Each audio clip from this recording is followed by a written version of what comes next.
kaditara mini tijani brani moritara mini tara koroni fe mawdo malik si tara. mbokk yi ñu ngi leen di nuyu kenn ku nekk ci turam ak santam ñu ngi rafetlu baax seen ànd ak Ferlo FM 94.0 Daara ak www.djolofactu.com Africa 7 gërëm bi ñi ñuy déglu ci Djolof FM ak mboolem bànqaas yi nga xam ni ñi ngi faral di lënkoog ñun ci li nga xam ne mooy waxtaan yi pencum Djolof mbokk yi lañu nekk niñ ko baaxoo di ko ànd ak yéen gaaw bu jot gannaaw juróom waxtu bu jotee jàpp juróom benni waxtu ñu ànd ceek benn cadre bu fekk baax ci diwaanu Djolof ngir waxtaan ak moom ci lépp loo xam ne li jëm na ci taxawaayam ak xalaat ci tolluwaayu réew mi rawatina ci département bu Linguère tey nag mbokk yi ñu ngi wéy di am ci mbégte baax dalal ci Djiby Ndiaye wala Djiby Sara Ndiaye ci dàkkantal gi moom ingénieur polytechnicien la nekk tamit nag directeur général bu agence nationale pour les énergies renouvelables nekk responsable politique APR ci département bu Linguère directeur général ñu ngi lay nuyu di la dalal jàmm. daam maa ngi lay fay di nuyu également ñi ñuy déglu ñëpp wala ñiy seetaan ci internet bi di la sant. di la gërëm ci dalal bi ma dalal jox ma occasion ma woon na waxtaan nag sama mbokki Djolof. alors très bien Djiby Ndiaye xam naa ne gulet nga jaar ci li nga xam ne lii moom mooy émission bi donte ne yéene woon nañ ko bu yàgg léeg-léeg nag ñi dëkkale Linguère léeg-léeg nag ñi dëkkale sax barki ji Djiby Sara Ndiaye ji lu ko waral Sara bi d'abord. waaw Sara sama turu papa la man Linguère laa dëkk pour ne pas dire ñu ñëw cosaanu Linguère Sara sama papa la sama papa moo tudd Sara Ndiaye ci politique bi d'ailleurs laa commencé dégg Djiby Sara peut-être que pour faire la différence ak yeneen Djiby yi. alors mais barke ji bi tamit ba Linguère donc ne wax nga Linguère mais quand même barke ji dafa mel dañ la fay bëgg a dëkkal. non barke ji quand même am naa fay mbokk nag na fay mbokk jaabal peut-être encore mieux am naa fa ay mbokk am naa fa sama papa yeen dëkkoon nañ fa et tout ça. jógee Linguère dem jaabal ensuite une partie de la famille également ñi ngi dëkk barke ji. mais ñun Linguère lañ dëkk mais effectivement suñuy wàjjur sama maam nekkoon na jaabal ay doom aussi muy samay rakk papa am na ñu nekk barke ji dafa dund donc samay cousin samay rakk ñu ngi foofu barke ji donc ka mu nekk barke ji ka mu nekk jaabal ka mu nekk Linguère ka mu nekk Ndilla mën naa wax yooyu yëpp suñuy dëkk lañ. alors justement xam naa ne ñu bëri la ñuy jàpp ne Djiby dafa xaw a sedd trop mais émission bi jàpp na dafa sedd de nature comme ça la noonu la mel. oui de nature je suis comme ça nii laa juddoo nii laa màggee te yaakaar nii laay continuer également. mais quand même jàpp nañ ne xaw nga maîtriser tuuti Jolof wala njàng mi nga fa yàggul xëy na dem bi tamit ay xew-xew moo lay yóbbu Jolof moo tax xëy na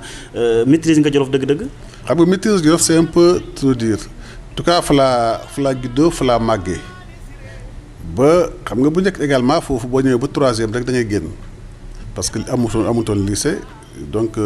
bi ñu jógee troisième lañ ñëw lycée fii après le lycée polytechnique après polytechnique liggéey bi donc te lycée aussi vacances kay dem à la limite foofu daan dem vacances mais polytechnique déjà boo fa duggee pratiquement amatoo vacances fekk vacances yaa ngi ci stage yi donc depuis loolu nga commencé liggéey ay tabaski nga fay dem ay korité boo demee ba njaboot jàpp la mën a dem korité mën a dem tabaski peut-être ay dëgg yenn xew yi wala dem seeti ay gàmmu ainsi de suite quoi donc moo taxoon suñu tànk quand même à un moment xaw foo ñeeku bu baax. mais foofu lañ juddoo foofu lañ yaroo lépp lu suñu génération wala ñuy xaw a jiir tuuti wala ñuy féet suuf tuuti ñun ñëpp xam nañ leen bu baax min nañ leen bu baax parce que ñoo nekk ndooroon Linguère. alors politique bi tamit tànneef la ci yow wala dafa ñëw nii rek. non tànneef la ci man parce que xam nga bu njëkk je sais pas xam mu ngi am ba léegi boo nekkee terminal dafa am commission buy ñëw ci classe bi présenter leen toutes les opportunités li ngeen mën def lépp bu ngeen amee bac. les différents concours yoo xam ne moo leen di mooy ubbeeku ci yéen seen kanam bu ngeen jàllee bac ak yenn possibilités que mu nekk école militaire que vraiment toutes les possibilités loolu dañ ko doon bi ñu présenté ba pare effectivement polytechnique m'intéressait j'ai fait le concours et je l'ai réussi. waaw noonu laa duggee polytechnique. alors nga dugg ci daanaka sa wàllu politique yàggul de xamu lu ko waral parce que mënoon nga cee dugg bu yàgg donte ne gisoon nañ la un peu ci parti démocratique sénégalais. non par contre non parti démocratique sénégalais non mosuma ci nekk parti socialiste oui socialiste parce que jot naa accompagner sama mag sama frère sama xarit mi Momar Aly Ndiaye d'ailleurs ci moom laa njëkk a ànd dugg ci ay activité politique moom bi mu commencé politique je crois que c'est en 96 la commencé politique mu soxla ay xale ay cadres yu ànd ak moom gunge ko ci la ñëw seet si ma man ak sama yeneen xarit ñu ànd ak moom di ko ci jàppale bi ñu demee ba 2000 effectivement moom mu continuer ñun ñu xaw a retiré wu ba 2011 daanaka laa xaw a duggaat ci politique. mais dellu gannaaw retiré bu am na lu ko war a xëy na. non dara waral lu ko parce que bon effectivement dañ ko doon jàppale moo ne parti socialiste mu dem perdre élection yi en un moment mu marqué le pas toog defutoon dara après mu rejoindre PDS après nous peut-être que ça m'intéressait plus ensuite maa ngi woon ci benn kii boo xam ne daanaka duñu autoriser ñu politique donc loolu moo xawoon tax effectivement ñu xaw a taxaw tuuti. taxaw parti social est-ce que nekkoon nga au devant de la scène tamit nekk ci kanam di jàppante. non parti socialiste enfin dañu accompagner rek moom Aly loolu la wax sànq rek sama mag la sama xarit la sama lépp la vraiment ñu jaxasoo trop mu dugg ci politique ñu ànd ceeg moom doon ko wettali. mais c'est pas que jàppale ngir mbokk peut-être. waaw jàppale ngir mbokk jàppale ngir li seq mais nekkuñ ci dugg ci instance yi wala dem ci réunion yi wala dem ci non mais par contre à chaque fois buy dem dañuy ànd ak moom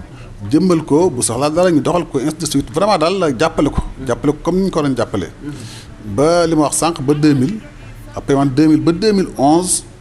la sama benn rek bu ñuy wax Ibrahima Ndiaye nekk Abidjan nekk presque membre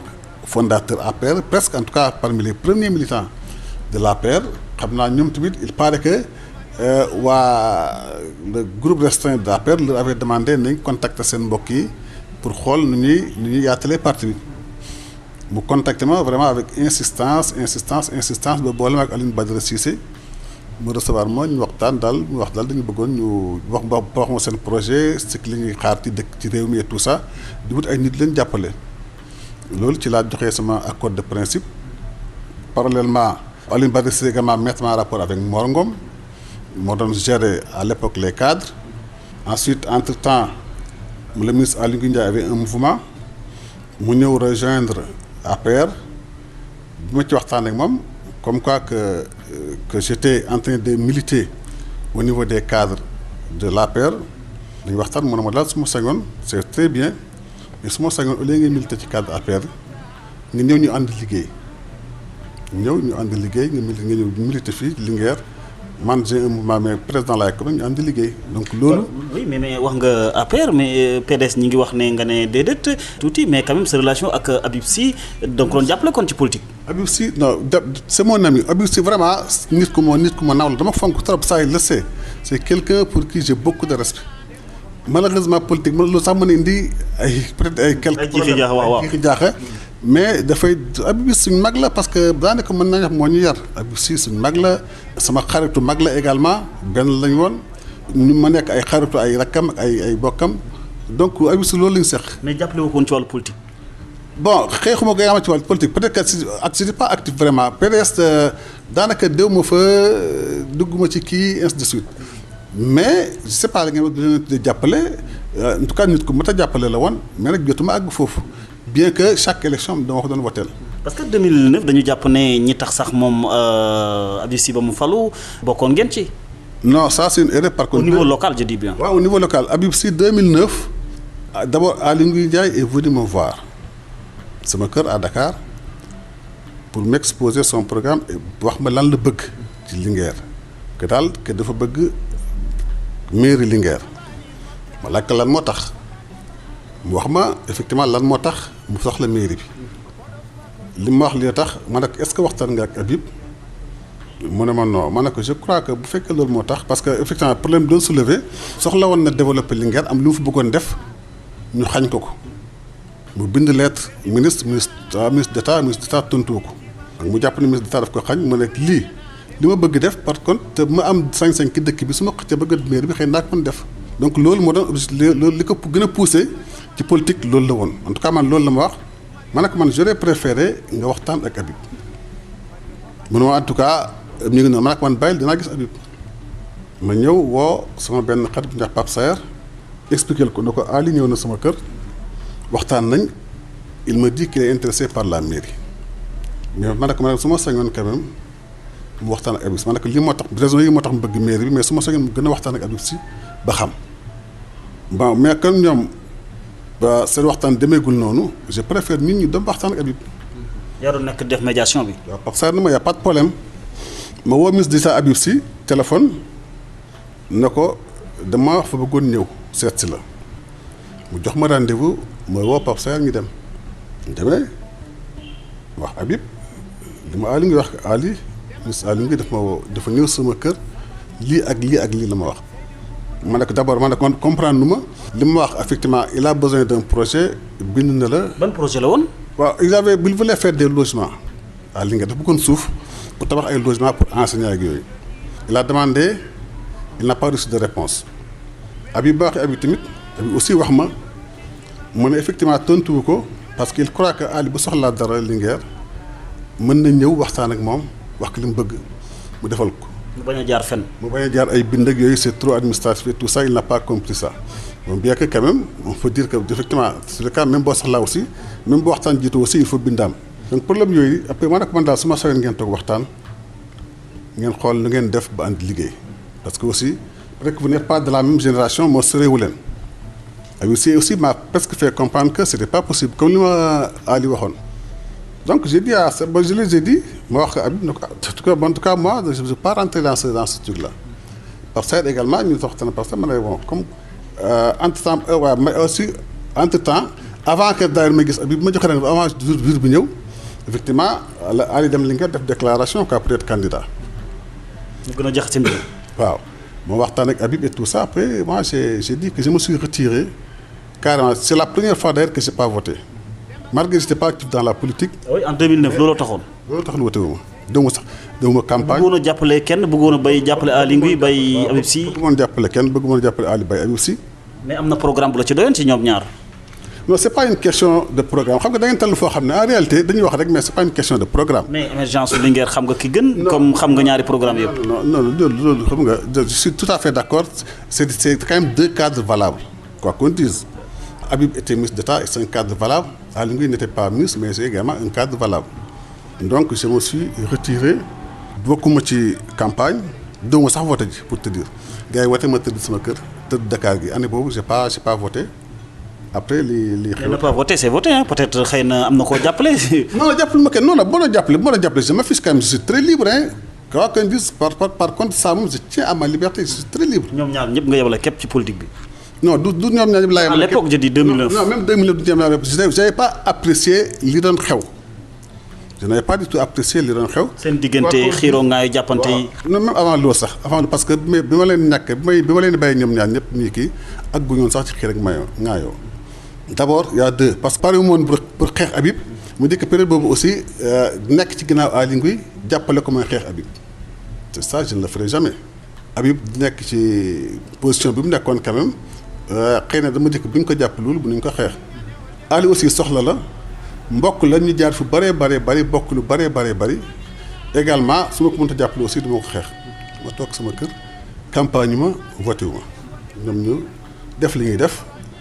kii gagné ñu continuer. amoo loo ci regretté jamono ji. pas du tout absolument rien li ma def c'est une position que j'assume entièrement et si ça reprend je referai la même chose je vais jamais aujourd'hui quelque soit que ça soit Habib bien qu'on a des relations très étroites mais même bu fekkoon sax des relations yi am ak moom yow nga nekk Djolof yàlla teg la ci position nga nekkal fa Djolof du ma bokk mukk ci li lay xeex pour nga wàcc à moins que nga wane yaafus wala nga wane loo xam ne lu doy waar la. mais local la ñuy wax de jamono jooju. local la ñuy wax mais local bi kay justement local kay moo tax ñu wax xeex demande la quel que soit même si c'était pas Habib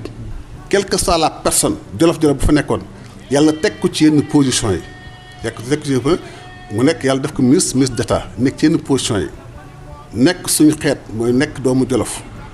dama ne man quelque soit nit ku fa nekkoon du man maa lay xeex pour nga wàcc. c'est-à-dire que ñëw indi le programme exposé la ko wax la. quel que soit le programme. ak programme bu ma Aly mënta indil wala programme mu Habib mën wala keneen ak keneen c'est-à-dire que c'est même pas faut pas faire un truc entre Aly et Habib je dis que quelle que soit la personne qui sera la position de Habib. non c'est parce que ñëpp dañu xam sa relation ak Habib Sy quand même bu ñu ko posé lu jaadu la. oui c'est tout à fait normal non dama la wax ne moo tax man d'abord ma wax la wax d'abord que Habib que du man maa koy xeex ci fi mu nekkoon pour bokk ci ñi koy wàcc. parce que élection locale lañu nekkoon. wàcc bi mu wàcc yow amoo ci benn part de responsabilité. non ça par contre maintenant non wàcc bi ça c'est différent il faut faire la part des choses élection locale ak élection présidentielle c'est pas la même chose c'est pas la même je veux dire que j'étais pas prêt à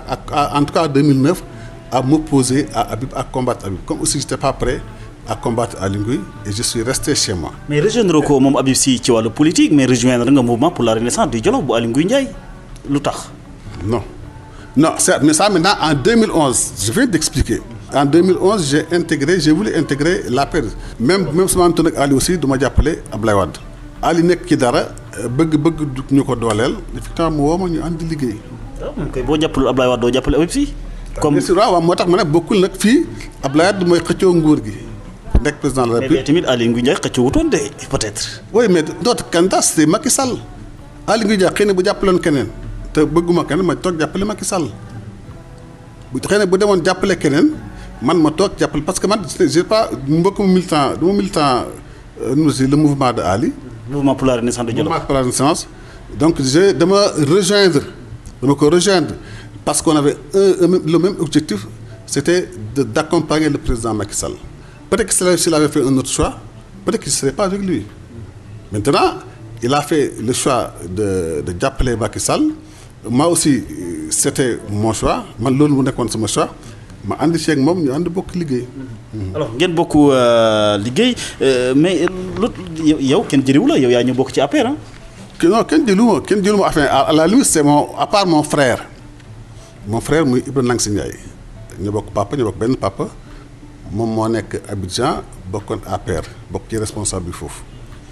apparemment li ma wax sànq rek gars yi song leen pour que de là-bas ñu am ay connexion Sénégal pour yaatal seen parti ci la ñuy waxtaan pendant longtemps et tout ça après il m'a mis en rapport ak Aliou Badara Cissé li ma wax sànq rek ma seeti ko ñu waxtaan mu mettre en rapport avec Mor Ngom après mu waxtaan ak le ministre Aly Ngouille parce que boobu xamoon naa ne effectivement moom tam ñu ci kii boobu après moom effectivement moo xelal ma mën a su ma sagoon ñu ànd liggéey. au lieu nga dem di milité ci ay la convention des cadres là nga ñëw ñu ànd liggéey c'est comme ça que je l'ai rejoint dans ce mouvement ñu ànd jàppale Macky Sall. alors mouvement bi nga ñëwoon fekk ci Aly Ngouille Ndiaye mouvement pour la renaissance de Djolof da ngeen ko mujj a seel de mais est-ce que def ngeen ci la nga xalaatoon ba dugg ca. waaw je crois qu'il a fait une très bonne option. c'est vrai que mouvement bi mu koy créé c'était pour defar Djolof mouvement pour la renaissance du Djolof fan ban bunt lay mën a jaar. pour que lim yéen ba am ci Djolof mu def ko ñu jox ko benn opportunité boo xam ne au-delà de Djolof peut-être dana mën a defar Sénégal. yow lan nga ci def ni contribution lan nga ciy def. Rien de particulier en tout cas on a bâti campagne ensemble en 2012 on a bâti campagne pour le président Macky Sall on a été partout ensemble on a gagné c'est tout mais rien de particulier dans le mouvement. alors mais quand même bu ñu xool Djiby Sara Ndiaye da nga gën a fës nag ci APR quand même bu ñuy xool xëy na parti socialiste comme ni nga ko waxee feeñu woon lool PDS Habib Sy xëy na moom nga doon jàppale un peu mais APR da nga cee feeñ carrément. waaw c'est différent xam nga PS dama doon jàppale Mamadou Ali Habib Sy xeexuma ko ça va pas que dama ko jàpp parce que PDS kañ gisuma ci PS par contre dama doon affiché wu ak Mor Ali buy ànd ñu taal suñu oto ànd ak moom. buy fu muy dem réunion ñu topp ko buy dem meeting ñu ànd ak moom c'était vraiment différent Habib Sy sama diggante ak Habib Sy peut-être àggaguñu woon foofu mais comme je dis sama mag la sama xarit la sama lépp la mais honnêtement àgguma woon ci ànd ak moom ci jàppale ko ci. alors APR moom da nga ci fës waaw. APR dama ci fës APR maintenant je suis un militant actif de l'APR APR moom dama ci militant actif laa ci waaw. alors moo tax bi nga ñëwee Aly Ngouille Ndiaye dafa mel dafa la rendre la monnaie parce que def na le directeur général wala du moom. waaw bien sûr moom la effectivement il m'a rendu la monnaie peut-être même plus que j'ai donné pour être sincère politiquement du monde le plus méritant ñi fa nekkoon bëri na ñi fa liggéey xëy na lu raw li ma liggéey bëri na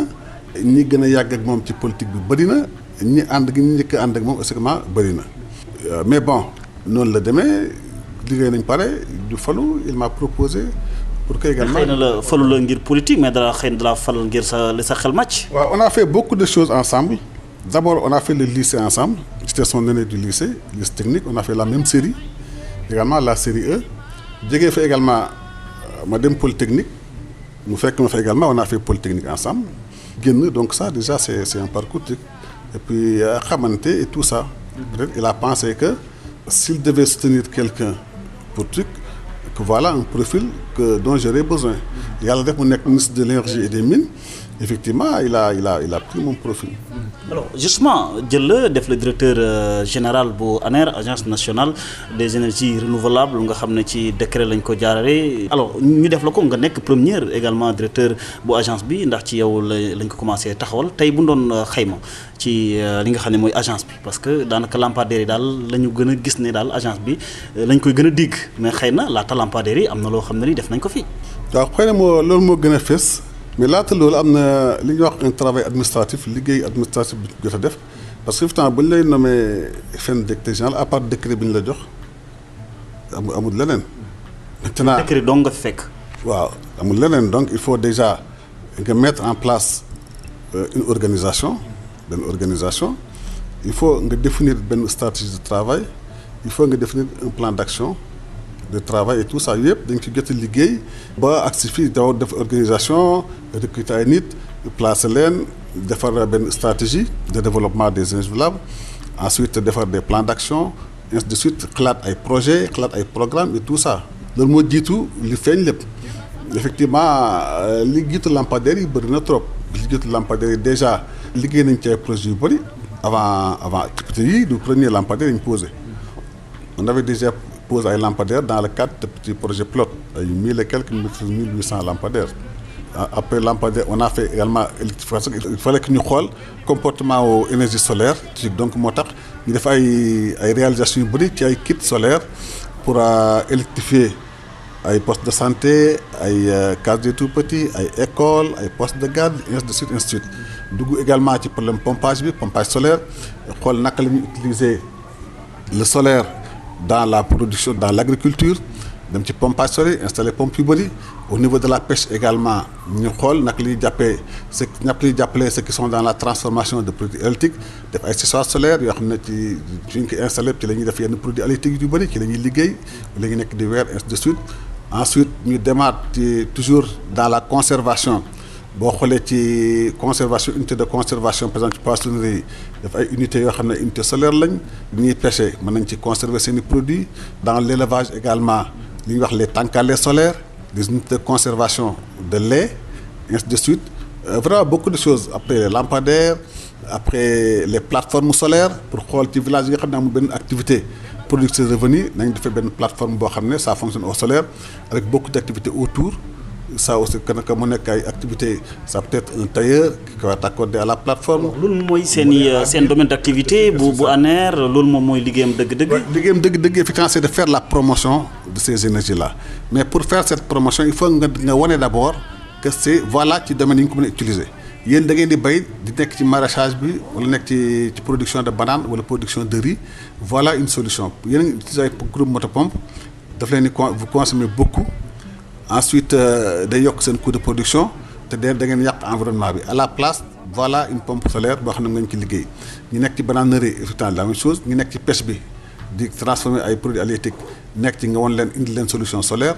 ainsi de suite donc c'est ça wane d'abord que ça fonctionne. parce que am ñoo xam ne xamuñ vraiment seen domaine de compétence yi nga xam ne war ngeen ko am dëgg-dëgg seen digganteeg ministère de l'énergie ndax am ngeen autonomie bi nga xam ne moom ngeen war a mën a am dëgg-dëgg pour doxal seen liggéey. waaw am na autonomie parce que gestion on a dañu am suñu budget à part ñun suñu liggéey mooy pour li ñuy wax promouvoir l'utilisation des énergies renouvelables def de telle sorte que nit ñi ci fànn yi nekk yëpp mën a utiliser énergie renouvelable pour seen activité pour seen soxla ci énergie. loolu nag mën a nekk soxla ci énergie ci biir kër mooy énergie bi ngay soxla pour taal say lampe pour taal sa frigo pour taal sa télé pour taal sa climatiseur ainsi de suite mooy kit solaire yi ñuy monter mu nekk aussi ci baykat yi mooy énergie bi nga soxla pour génn ndox mi tasaare ko pour mën a bay mën a nekk ci nappkat yi mooy énergie bi nga soxla pour transformer seen i produits wala énergie bi nga soxla pour conserver seen produit bu ñu nappee gën pare def na am na même machine de fabrique de glace solaire mën nekk également ci àll bi naka la ñuy def ba nit àll bi mën a liggéey di ci am xaalis ci énergie te bu dul énergie boo xam ne ci ligne la ñu defal leen ay solaire def leen fay activités yu bëri mën na wala nekk aussi éolien biomasse bi également même l'énergie de cuisson aujourd'hui avec éthanol li ñuy transformer yenn biomasse yi def ko éthanol mën nañ ci togg mën nañ ci yekk ainsi de suite donc il y a beaucoup de choses yoo xam ne dafa xaw a yaatu. mais sur le plan pratique bi est-ce que du théorie kese pratique bi pratique yi ngeen def ngeen wéy loo xam ne xëy na Sénégal yi mën nga leen wax ne fekkat bu ngeen demee gis na liggéey bi ANER moo ko fa def. non li ma lay wax lépp pratique la li ma lay wax nii pratique la du théorie par exemple boo demee zone des Niayes fii Kayar wala nga dem Thiep maraîchers yi ñu ngi fi bay soble bay pomme de terre bay carotte bay kii. La plupart pompe ñëpp mais pompe solaire yaa ngi fa ñu ciy béy di ci lekk boo demee quai de pêche bu Saint-Louis boo demee quai de pêche bu Ziguinchor boo demee quai de pêche bu Cap Skirring boo demee quai de pêche bu Mbaling ak tout Kayar waaw j'ai dit Kayar ak fii la Bargny xaw ma donc yooyu effectivement jigéen ña fa nekk di liggéey ñëpp aujourd'hui solaire la ñuy liggéeyee solaire la ñuy liggéey pour transformer seeni produits. boo demee également Fimelaay autre la ña fa nekk am ñëpp ba pare amu doon fu ñu denti jën ñu koy def ay chambre froide solaire yoo xam ne fa la ñuy denti jën boo nee bu fu mel ni côté Casamance machine de production de glace boo xam ne solaire lay marché amuñu woon glace ñu defal leen solaire muy produit glace ñu ciy lekk boo demee fu mel ni Ndungu Sine wala yeneen kii dafa benn plateforme solaire raccordé ci moulin à mil raccordé ci décortiqueuse raccordé ci congélateur pour conserver raccordé ci benn télévision pour ñu ngi seetaan télé raccordé ci également ay trucs pour charger ay téléphone ainsi de suite donc effectivement lépp kon est-ce que bayre bi desul ANER communication bi ci waroon am dëgg-dëgg pour ñun ñu xam ko parce que tamit agence nationale ah. mais agence nationale bon mais effectivement pourtant pour tous ces projets ñu ngi ciy quand même communiquer est-ce que les gens suivent en un moment dañuy def chaque année ñu dem ci benn région def fa li ñuy wax journée de sensibilisation sur les renouvelables te yooyu bu ñu fa demee généralement dañuy fàttali d'abord réalisation yi ñu jot a def ñu ngi aussi def ay spots publicitaires pour institut maintenant la plupart les réalisations ñu ngi koy wane ci ateliers yi ñuy def wala forum yi ñuy def ci la ñuy wane réalisation yi c'est vrai que aussi duñ dem wër naan def nañ fii lii def nañ fii lii enfin on communique surtout sur l'utilité des énergies renouvelables pour nit ñi xam lan mooy njëriñu énergie renouvelable loolu dañ ci communiquer également ci formation yi ñuy def pour que kaay leen jàng pour xam ni ñuy defaree ñuy installer wala ñuy dimensionner énergie renouvelable mais les réalisations souvent ci forum yi lañ koy def ak ci atelier yeeg yooyu. mais am ngeen autonomie bi am moyens yoo xam ni vraiment dina tax ba lépp loo xalaat loo naal nga mën koo doxal. waaw autonomie am nañ ko mooy mat moom am je crois que amagul fenn mooy en fonction de moyens yi ñu am. yi nga xam ne état bi ñu ngi koy wax ñu ngi ciy liggéey mais parallèlement aussi dañuy wut ay moyens suñuy moyens bopp à travers les partenaires à travers la coopération bilatérale yenn partenaires yu bëri. am na bu waxee autonomie bi peut-être à part leen état bi di compal ndax am ngeen yeneen moyens yoo xam ni da ngeen ko mën a indi pour doxal liggéey bi. waaw loolu par exemple boo xoolee bëri na projet yoo xam ne boo xoolee tey bi ñu demee ba ne dañu bëgg rendre autonome les bâtiments publics ñu jël fu mel ni hôpitalu Thiès hôpitalu Ndioum hôpitalu Diourbel ak hôpitalu Tamba def fay solaire ba nga xam ne ñoom solaire la ñuy marché jël gouvernance su fële def ko solaire bu Ziguinchor yooyu du xaalisu nguur gi mais ay UEMOA par exemple ñoo financé kii boobu et puis également dem ci àll bi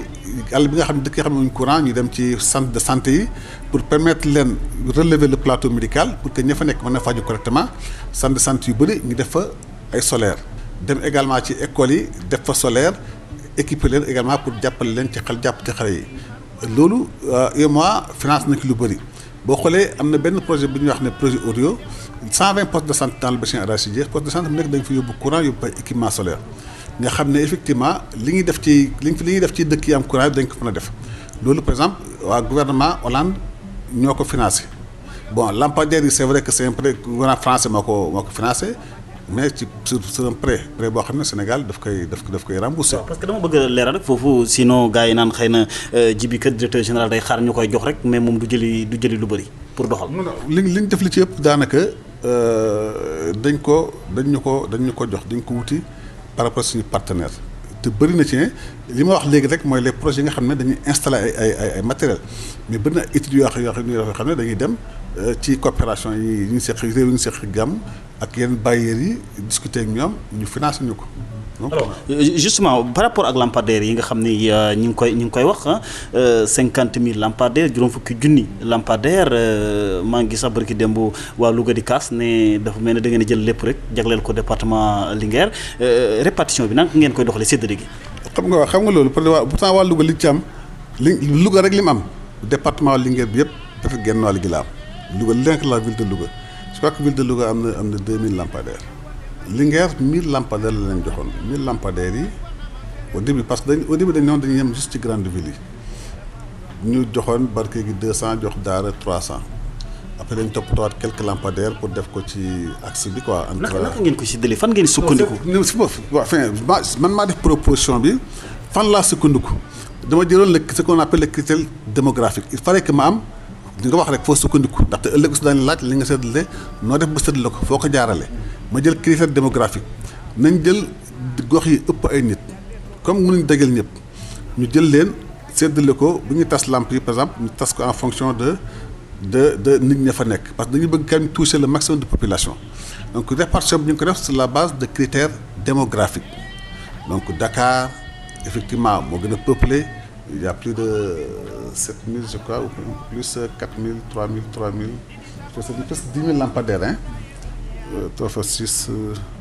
non 12 000 lampadaires 12 ou 13 000 lampadaires Dakar ensuite Thiès ñu yóbbu fa presque 2000 lampadaires Saint-Louis 2000 lampadaires ainsi de suite comme Mbour presque également 2000 c'est vrai que dañuy def noonu tas en fonction de population dëkk yi ñu xool li leen di alloué ci ay lampadaires bu ko defee pare ma propose ça ma def liste bi envoyé ko suñu ministre nga ko man lii laa xalaat ci séddale bi et puis mu def ci aussi critère bi dëkk gox bu nekk ma def population bi def lampadaires yi leen attribué moom mu approuvé ñu discuter un peu peut-être quelques modifications mu approuvé envoyé président. mais yéen bu ngeen xasee ba yónnee rek léegi xëy na maire yi ñoom ñoo koy exécuté ñoom ñooy xool ni ñu koy séddale wala da ngeen di dem ba ci quartier bu ngeen bëgg sax foofu lañ leen ko defal. non loolu moom normalement xam nga maire ki dëkk moom maire mooy borom dëkk maire même boo ko doon may ministre boo xasee bu may moo xool foo ko bëgg teg mu def ko lampadaires yi projet effectivement projet état la bu ñu ko attribué dëkk yi le responsable mooy maire bi. buñ ko daara Djolof yi gars yi dañ ne yenn quartier vraiment mi ngi lëndëm crous xëy na du quartier maire bi. non loolu il faut que ça soit clair ñun bu ñu nee ne maire bi attribué nañ le temps de lampadaire maire bi mooy wax fan la bëgg ñu defal ko lampadaire yi si boo amul fekkee amul benn problème technique ñun amuñ duñ ci opposé wu. seen yoon nekkatu ci yéen indi ngeen ci am. si am problème technique dañ ko wax fii mën nañ ko def ndax léegi lii fii mën nañ ko fi def mais soo amul problème technique moom li mu bëgg lañ koy defal may nañ la état bi jox na la 1000 lampadaires ou 200 lampadaires ou 300 lampadaires fan nga bëgg ñu defal la ko bañ ne ba dañuy bind bu ñu def ba ñuy attribué dañuy bind maire bi ne ko attribué leen temps ñu ne ko désigner point focal boobu la ñuy ànd ak moo ñu wax def leen fii on suppose que lu mu wax maire moo ko waxloo lu mu def maire moo ko defloo donc lampadaires yi que vraiment que du ANER muy wax pose leen fii wala bu leen pose fii ñun bu ñu joxee maire mooy maire bi Sénégal yëpp maire bu ñu jox yaay wax defal leen ñu fii lampadaire bu fekkente nag am na problème technique ñu la am na problème technique. alors Daara Linguère ba Barkédji mais suñ côté bi xeer gi moom xanaa da ngeen ko fàtte. non parce que en réalité non fàttuñ parce que yooyu aussi mënuñ xam nga dañu waxoon président mi joxe lampadaires yi def nañu yem lañ ci dëkk yu mag yi na ngeen yem ci dëkk yu mag yi def na sax. xeer gi du dëkk bu mag quoi. non loolu dama expliquer on devait se limiter ci 25 villes 25 laa wax de ville Sénégal gépp il a fallu que ñu xaw a institut di waxtaan ak effectivement suñu autorités yi bañ bàyyi ñu dem ba près de 80 villes mais 80 villes également dañ ne woon ci dëkk yi mag yi rek la ñuy yem est-ce que xam nga ne man bi may def attribution bi Linguère laa attribué 1000 lampadaires Linguère mais xam naa ministre bi xalaat na ne effectivement jël 1000 lampadaires def ko Linguère bàyyeen dëkk bi rafetul. ministre bokk la war nga ko xalaat. waaw non d'accord maanaam xel mais man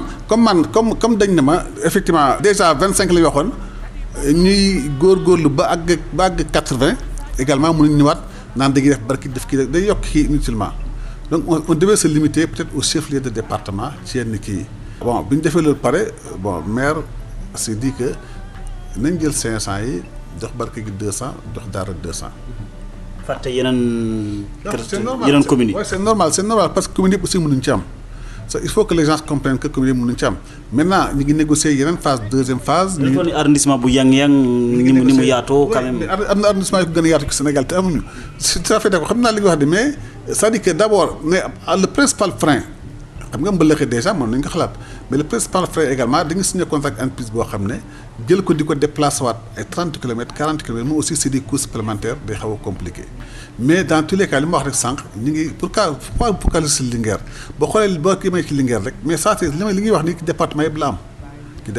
am maintenant li ñu mën a def mooy ñi ngi négocier ñi ngi xalaat maanaam beneen deuxième phase boo xam ne vraiment dañ dugg ci àll bi carrément ñi ngi xalaat également benn avenant sur le premier contrat loolu aussi bu yàlla defoon ba mu sotti danañ gën a yaatal ci dëkk yi. mais xamaguñ kañ la. d'abord xamaguñ sax tax dana am loolu suñu xalaat la par rapport ak demande yi jot par rapport ak retour yi ñu jot day xalaat ne lii kat xëy na bu ñu ko defoon deuxième phase nit ñi ko soxla bëri na trop la demande est très forte nañ xalaat ni ñu koy yaatalee loolu suñu xalaatu bopp la ñu ciy liggéey mën na jàll comme mën na ñàkk jàll d'abord bu la ñuy wax kañ la ak kii mais bu demoon xëy na ba jàll mën na bañ a yàgg mais je sais que daal demande bi forte na trop ñun li ñu am ci pression yàlla rek a xam ni mel effectivement guddeeg bëccëg ñu ngi woo mais malheureusement ku ñu woo si li ñuy wax la yéen bi mooy ñu defal ñëpp mais pour le moment fii la yem. suñu moyen bëreegul pour ñu mën leen a jox yéen ñëpp. voilà parce que le besoin fait plus de presque 250 000 lampadaires mooy besoin bi. nga am ci 50 000 xam nga déjà y a un truc mais Djiby liggéey bu am solo bi bu ngeen koy def dem nañ sax fu ñu fooy ci wéewu bay ne agence ba duñ ko dissoudre yóbbu ko ci fi nga xam ne moom mooy ministère de l'énergie bu boobaa de kon liggéey bi ngeen di def nit ñi am na ñu ko xamut. non loolu ñuy wax rek ci wax effectivement loolu nit ñi dañuy wax rek man loolu yàgg naa ko dégg dissoudre agence ak dissoudre lii ça n'a jamais été en tout cas. parce que président Macky Sall bi ñëwee def na ne day fexe boole agence yi. bay donc effectivement daf ne boole agence yi mais il avait déjà un schéma pour agence pour ñu en tout cas en ce qui nous concerne un schéma pour agence yi nekk ministère de l'énergie te wax nañu également ce schéma là mosu wax ne day dissoudre ANER wala day dissoudre kii xëy na ñuy wax peut-être comprendre luñ wala ñu dégg ko fu ne wala kii mais en tout cas président Macky Sall moom li mu wax. mooy que day bëgg na créer benn holding de l'électricité boole ANER ak AEMA mu nekk benn agence ça wax nañu ko bañ dégg ko am na yéene def ko loolu la ñu wax na aussi que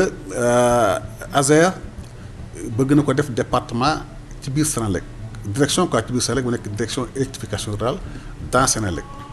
maintenant bu ko aussi yooyu yëpp nag mu boole ko benn holding chapeauté ko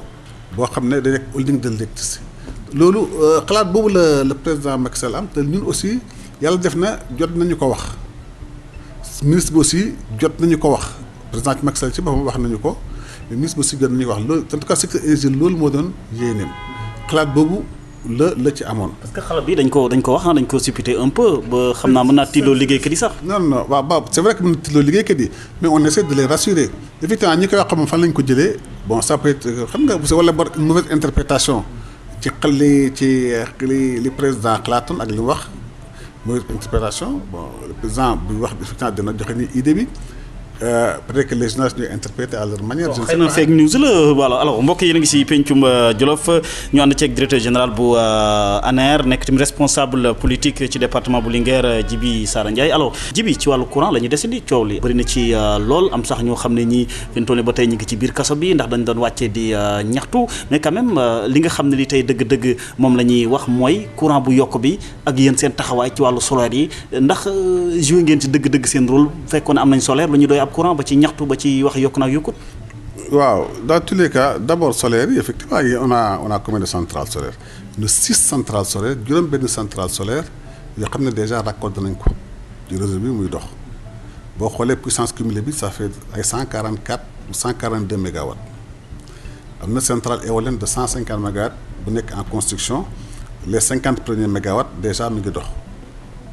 am na également 2 centrales solaires de 35 et de 25 yu nekk en phase de construction donc lu ñu ko livré 2020 donc c'est pas parce que y a pas de solaire bon maintenant ce que les gens li xam ne ni ngi moo nañ ko def defuñ ko mooy ku nekk mën na jéem dafa yombul ndax xaw na dis tuuti installé benn kit solaire sa kër ba nga xam ne yow li ngay consommer yaa koy produire sa bopp mooy autoconsommation yaay produire di consommer xëy na dara wàññi facture lu bëree bëri bon maintenant courant bu yokku xam nga coow li bëri na trop peut-être mais je crois que honnêtement pour man coow li matu ko woon bu fekkee rek dañuy coow. courant bu yokku kay mën na coow. mais am na lu ko ëpp coow te coowuñ ko. dëkk àll ñu nekk ci àll bi te amuñ courant est-ce que yéen a ngi xalaat c'est-à-dire que bu ngeen wootee patriotisme il faut aller jusqu'au bout mën nañ toog Ndakaaru gi toog Thiès gi. toog dispatching bi kon ba ngeen koy def si njëlbeen yéen da ngeen a juboon kon. defal naa ban dispatching. da ngeen def comme jël ngeen courant bi yëpp jox ko dëkki taax yi ne ba si ak ngeen xoolaan ne kon kat dañoo war a séddale. non loolu du ñun dañ ko fekk te ñu ngi kiy jox góorgóorlu bi Macky Sall di ñëw ci pouvoir bi taux de diversification bi était de moins de 25%. léegi on est à plus de 40% et projet yi ñu démarré bu ñu ko boucler danañ dem presque 60%. mais li ma bëgg a wax mooy te Macky Sall le président Macky Sall nee na fekk 2025 il faudrait que ñu am électrification universelle ñëpp am courant. loolu nag il faut dama bëgg nga déglu mu baax donc loolu effectivement moo tax ma ne ñii ñaxtu c'est vrai xëy na mën nañu ñaxtu waaye bu fekkee civisme dëgg la ñuy woote ñaxtu boo waroon jiitu mooy lan moo tax dëkk àll yi amuñ courant mais xeexal ñooñu aussi c'est des paysans mais c'est des citoyens sénégalais ñu bokk am droit yi ngeen am droit yi ñëpp am nañ xeexal ñooñu pour ñu am courant et que président peut-être que yoon boobu la nekk mu ne ñi nga xam ne am nañ courant ba pare ma dawaat di leen subventionner plus de 100 milliards parce que seen courant genn wàllu courant bi ngeen di consommer président moo koy fay état moo koy fay état loolu muy fay mu ne écoutez pendant que ñi amuñ courant man may subventionné ñu am courant na wàññi subvention bi ça me permettrait au moins ñi amul courant ñu xool ni ñu jàppale ba ñëpp am courant ñu wàññi subvention bi de 26 à 20%. ñu ne 6% yi ne ko consommateurs yi supporté ñu ne yan consommateurs ñoo koy supporté ñu ne les gros consommateurs on suppose que les gros consommateurs am nañ moyen yu ñu supporter cette hausse là ñu jël 6% yi entre 6 et 10% en tout cas globalement 6% ñu tas ko ci gros consommateurs yi donc effectivement quand on dit les consommateurs en tout cas ñu nekk tranche A bi ce qui sont supposés être des ménages pauvres c'est pas forcément des ménages pauvres mais en tout cas ñu nekk ci tranche sociale bi ne sont pas concernés par hausse boobu ñu nekk ci deuxième tranche bi également peut-être que seen hausse bi bëriwul trop donc là ñi gën a concerné wu mooy les gros consommateurs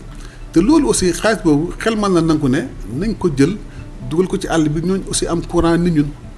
mais c'est ça la politique du président Macky Sall il faut que nit ñi comprendre man li ma sama xalaatu bopp laa wax de je me dis que ne en réalité est-ce que réellement hausse courant bi moo tax nit ñi génn wala peut-être kii la alibi la c'est-à-dire que dañ ciy jafandu. xam nga ñoo xam ne sax nee nañ seen facture yi daanaka comme lii annonce la sax moom mën nañu wax ne kéegul mais facture yi génnul mais am na ñoo xam ne nee nañ sax seen facture dañoo gis mu yokk ba mara di Italie. waaw xam nga loolu aussi doy na waar xam nga hausse bi déjà dañ ne 1er décembre lay commencé kuy jot facture jotagoo facture boo xam ne hausse bi concerné na ko nga déjà ñëw na sama facture wax ma yokkul de ndax ñoom ñoo xam ne leen fay ñoo xam ne ñu yokk. le directeur général Pape Demba bi tey dëggal na ko ci conférence de presse boo xam ne bi am na ko wax na lu leer nañ ni yokk gi moom day am. yokk bi day am non kenn man yokk bi day am ça lu ko waxuñu la dama ne yokk bi 1er décembre lay commencé 1er décembre la commencé facture yi yokk bi nit ñi jotaguñ ci c'est-à-dire facture bi nga xam ne day dugal usu kii bi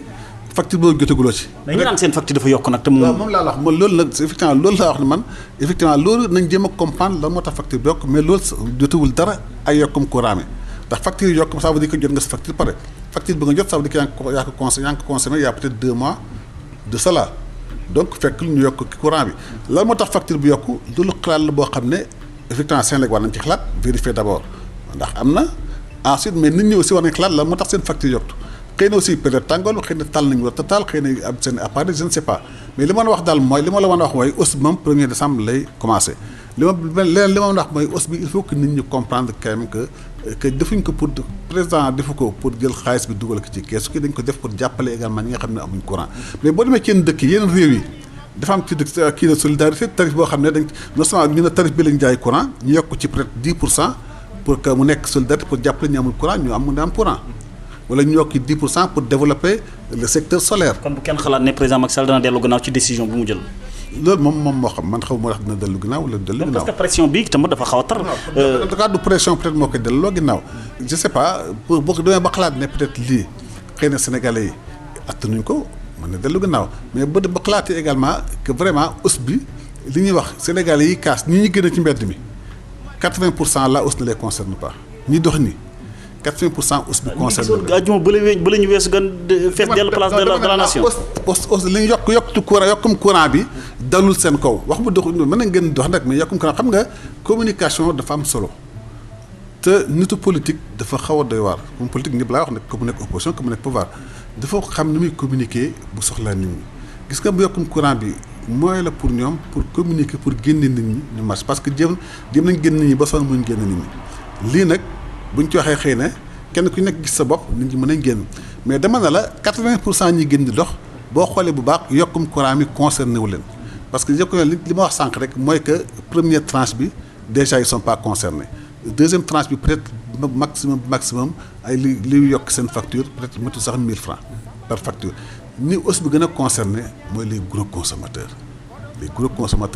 que mu nekk industriels yi que mu nekk ñi nga xam ne dañu am ñeenti clim seen kër am lii ñooñu la aussi bi gën a concerné. D'accord alors justement xam naa li ñu des si minute bëriwul ñu ngi ci cappaandaw gi mais sa politique au niveau local au niveau du département de Linguère naka lañ ko mën a définir technocrate buy ñëw nii rek wala boo xam ne bii vraiment sumb na ci ba jeex si tàkk. en tout cas maa ngi def lu ma mën politique xëy na dama am sama façon de faire politique. ban façon la par exemple. façon de wuuteeg li nga xam ni moom la ñu xam nii. en tout cas li ma xalaat mooy nekk ak nit ñi nekk ci seen soxla effectivement li nga ci mën nga jàpp ci li njëriñ dëkk ba te nga yàlla jaar la ko sax wala nga mën ci dara nga def ko am ak jàmm nit ñëpp nag ka mu nekk parti au pouvoir que mu nekk parti d'opposition que foo mënti nekk aussi c'est pas que la politique parfois bokkuñ fi ñu far que dañuy am yenn animosité yi. man daal ba vraiment am naa sama liberté bopp. dañuy wax ne da ngaa xaw a xaritoog ñi faree ci ku jéggi te loolu xëy na. voilà parce que sama nitu démb ñi ki nekkoon sama xarit démb dañ nekk sama xarit ba tey sama xarit tey dañ nekk sama xarit suba. du ma bàyyi nit parce que bokkuñ politique ça veut dire quoi ça politique bàyyi nit parce que bokku leen parti bi ngeen far bàyyi nit parce que kii parti li ngi dagale moo mag parti fuuf moo mag parti moo parti donc nit fu mën ci nekk ka nga nekk kujjee ka nga nekk parti au pouvoir ñi ma seq ak jàmm ñi nga xam ne seq naa kii ñoom laay seq ñu laa ko di seq kii c'est-à-dire que li ma seqoon ak jàmm démb ak barki démb kóllëre dox suñu diggante teraanga dox suñu diggante ñooñu loolu dara mënu ko dindi bu dee nag ku neex nga far fu la neex bu neexee far fee du tere mënatoo boo nuyu su ma war a toog waxtaan ak yow naa toog waxtaan yow su ma xewlee war la woo invité la naa la invité boo xewlee woo ma su ma mënee dem ma dem et tout ça maintenant li ki des nag bu politique jotee nga dem fi nga far fekkee foofu la doy ma dem fi ma far parce que fii moo ma doy. c'est vrai que nag Linguère ça c'est un véritable problème d'ailleurs c'est une question importante parce que je sais pas lan moo ko indi foofu day ki dëkk bi les gens croient que koo bokk ak parti rek war a wax ak moom. alors que même buñ la gisee yow nga collaborer ak yeneen ñi nga bokk parti sax dañ la mere même buñ la ko waxul dañ la mere mais comme je dis man j'ai quand même une liberté totale sur mes actes loolu moom kenn mënu ko dindi ci man. mais liberté totale bi moo tax ñu ne ay jamono sax dem nañ ba ne mbaadu Pape Sara mii sax dafa mel ni kuy bëgg a xaw a duuloog tuuti le ministre Aly Ngouille Ndiaye ci wàllu politique nga mel ne ku bëgg a ber sa saaw. non bon c'est-à-dire que bon am na ñu koy wax. tout simplement c'est l'occasion parce que voilà bien sûr j'ai expliqué am na ñu koy wax pour créer le flou yàq quoi loolu moo leen arrangé politique aussi ku nekk ak ni ngay politique yi ku nekk ak ni nga yaakaar ne. xëy na ñu faree ci kujje gi bu ñu ko waxoon peut-être tantan mais est-ce que ñu faree ci. non ñu faree ci kujje duñ ko wax parce que ñoom ça les intéresse pas ñooñu ñu mu intéresse par contre mooy ñu nekk ci biir dëgg nga wax ma ne am na ñu koy wax parce que. ñu faree yéen wala. waaw ñu faree bien sûr kay mooy suñ parti ci seen bopp. ñii dañ koy wax parce que peut-être loolu moo leen arrangé ils cherchent à créer une structure ou bien à je sais pas def xam nga rek politique moo demee noonu am ñu koy wax pour loolu également am ñu koy wax parce que mënuñ comprendre sa démarche man aussi je cherche pas à éclaircir sama yoon njëkk ci xam nga passer sama truc du ma leeral kenn dara li may def moom dara mënu ma ko tere def. sa ngëm-ngëm nga ci ànd ak dem. dara mënu ma ko tere def li ma gën. mais ñooñu quand même gën nga araftu leen balaa dara xew tamit parce que saay waxu dëgg mais yàq na xel. non mënuñu yàq xel je crois que Ali quand même je sais qu'il est suffisamment intelligent pour comprendre beaucoup de choses même s'il les laisse parler toog nañ à plusieurs reprises effectivement même moom sax di del ci loolu c'est-à-dire qu'il comprend bien le jeu yenn nit yi du jeu dafa fekk nit ñooñu xamuñ ma ils me connaissent très mal. ñoom xamuñ la ñuy wax loolu. non xam beaucoup de gens de Linguère ne me connaissent pas ils me regardent comme ça mais je suis sûr que ils me connaissent pas parce que li ma dugg dara mënu ma ci génne li may def dara mënu ma ko tere def parce que avant politique je me dis que d'abord je suis un fils de Linguère comme Aly Ngouille l'est comme Habib Sy l'est comme le plus petit Linguèreois l'est personne ne peut m'empêcher ou bien contrôler mes actions vis-à-vis des populations de Linguère personne. li ma bëgg a def ak li ma xam ne dama ko sama diggante ak population Linguère yi kooku dara mën ma ki dindi ce n'est pas purement politique c'est pas un responsable politique même le président Macky Sall mënu ko à plus forte raison keneen donc ça dit que sama relation avec les Linguèreois ak li ma war a def ak ñoom kii par contre le responsable politique li ngeen di seq mooy au-delà de mbokk yi damay je parle carrément de responsable politique mooy peut-être la fidélité mooy ngor déjà. te lépp mi ngi seen diggante ak moom. waaw nit bu ngeen andee di liggéey ngor dafa war a dox seen diggante war a sàmm lu bëri seen diggante wor bañ a am ci biir et tout ça mais à part loolu à part sàmm ngor à part sàmm wor à part jox ko cëru kilifa leneen mënut a dox suñu diggante tey su ma bëggoon def dara je suis pas obligé de dire ah li ngi damay def lii damay def lii damay def lii. mais xëy na dañuy yaakaar ne taxaw bi nga ko waroon taxaw dëgg ci wàllu politique surtout au niveau départemental. xam nga les gens font des erreurs lan mooy taxaw quand je cherche une base quand je travaille avec les populations je le fais principalement pour le compte de Aly Ngouille Ndiaye parce que c'est lui le premier responsable du département. lépp looy dox moom nga koy doxal moom nga koy waxal. c'est lui le premier responsable de la ville de Linguère de l'APR donc te li may def lépp je le fais au nom du parti donc je le fais à son nom maintenant je sais pas qu'est-ce que les gens veulent. Il y a une différence am na benn rënd da nga koy def ci turu Aly Ngouille Ndiaye wala ci turu parti bi nga xam ne yéen ñëpp yéen a ko bokk. non je fais rien li ma def lépp je le fais au nom du responsable local de Aly Ngouille Ndiaye tout ce que je fais c'est lui comptabilise tout hein. On a beau faire dagale nit ñi indi nit ñi et tout ça voté jotee bu ñu voté aussi dañ naan Aly Ngouille Ndiaye gagné na Linguère donc c'est ça en réalité. li nga war a def département de Linguère yaa ngi koy def fi nga ko war a taxaw ci politique yaa ngi koy taxaw. waaw en tout cas ma ko war a taxaw maa ngi koy taxaw parce que li nit ñi tuddee taxaw et ce qu'ils attendent de moi et qu'ils n'ont pas et peut-être qu'ils n'auront pas je suis pas ce genre de personne également peut-être que mooy li gars yi def rek un groupe bu Aly jógee ñu jóg bu duggee néegam ñu toog ci salle bi xaar ko. bu demee fii ñu kii ça je ne le ferai pas. maanaam dunguru rek. ça n'a même pas de sens. je crois que Aly Ngouille n'a même pas besoin de ça. dañ la bëgg a chantage kon yow en quelque sorte. mënuñu ma chantage dans tous les cas man kenn mënu ma chantage. non parce que jenn wax ji laay wax. oui ils peuvent dire ce qu'ils veulent dégg nga wax ils peuvent dire tout ce qu'ils veulent ça m'intéresse pas moo tax ma ne peut-être ku ma wax nit ñi xam ñu bëri xamuñ ma. ça m'intéresse ça m'empêche jamais de faire ce que j'ai envie de faire. très bien oui laaj mujj mooy local yi parce que gisoon nañ ne comme le ministre Aly Ngouille Ndiaye maire de Linguère nee na woon benn mandat lay def léegi ñu ngi jëm ci 2021 juin bu fekkee ne foofu lañ koy amalee ndax yow yaakaar nga ne bu boobaa da nga ko wax da nga koy foqañi loxoom na ko présenté waatal wala da nga naan ko bayil ma ñëw. non tu sais d'abord su bëggee effectivement dañuy jàppale ko parce que quoi qu'on dise également li ñu bëgg ci maire dëkk mooy ku mën a defar dëkk. en tout cas bu dee wax waxeet moom. normalement warut a présenté waat parce que nee noonu benn mandat lay def Aly Ngouille Ndiaye. oui tu sais en politique moo tax effectivement politique parfois gaaw wax baaxul daal bon il l'avait dit peut-être ça c'était son intention bi mu wax loolu aussi gëm na ko. maintenant ko woon wax quand même bu fekkoon am nay conseillers. oui en tout cas à mon avis il y a des choses on n'a pas besoin de les dire ça c'est mon avis personnel hein. Et je sais également que bon l'a dit c'est vrai man waxuma sax affaire remplir je crois que il est dans une position politique où il doit pas lâcher sa base. ça c'est ma te base am mairie bi moo koy may mu jiite mairie bi. oui mu jiite mairie bi mu jiite conseil départemental en tout cas daal. mais bu dee yow sa position d'abord est-ce que bëgg nga. non c'est pas que man bëgg naa wuti pour moi la mairie de Linguère doit être dirigée par une personne compétente koo xam ne mën na jëriñ dëkk bi ki fa nekk Aly. mais tu es une personne compétente non. oui je suis tout à fait d'accord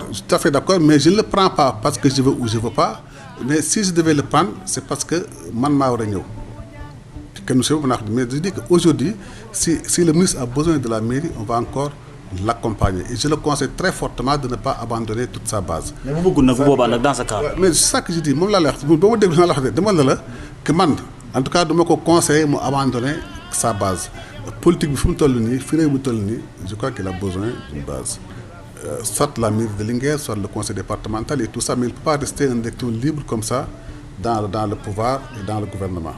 Ça très honnêtement je du ma ko conseiller que man bëgg keneen bëgg aussi il faut nga parfois nga xool lu xaw a yenu maana loo xam ne nit boo koy digal aussi digal ko loo xam ne dañ leen gërëm yéen ñëpp donc tey su ma ko doon digal mooy que daal qui s'accroche à une base politique la mairie le conseil départemental ça dépend de lui maintenant bu demoon ba na bëggul également nous sommes dans un parti si on parvient à faire un choix je ne suis pas la seule personne compétente pour diriger maire bi il y a certainement d'autres personnes compétentes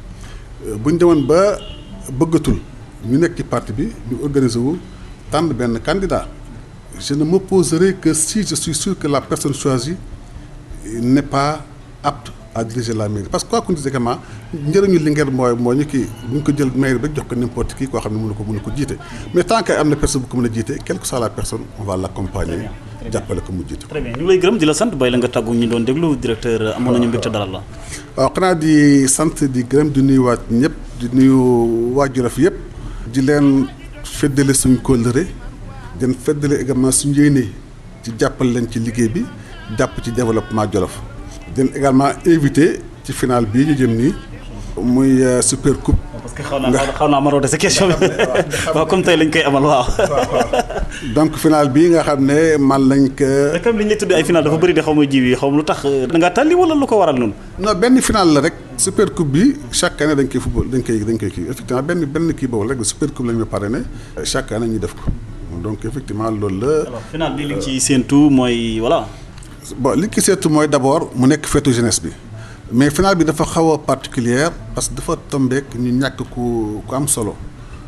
ci Linguère mais surtout ku am solo ci sportu Linguère muy El Mangane ñu koy wax El Hadji Makumba Mangane El Hadji Makumba Mangane ñu koy wax El Mangane yàlla jëlee ko fi fan yi te ku xam El Mangane xam ne li mu def ki nawetaan Linguère ñi ko fa def bëriwul icône la ci biir nawetaan yi donc ñu jëlaat lépp pour sargal ko pour déjee ko am yéene également t-shirt yeeg lakkos yeeg yére ñuy sol yëpp ñu def ci turam pour rendre ko hommage. waaw loolu daal mooy particularité finale bi di invité jeunesse bi yëpp nag nañ ñëw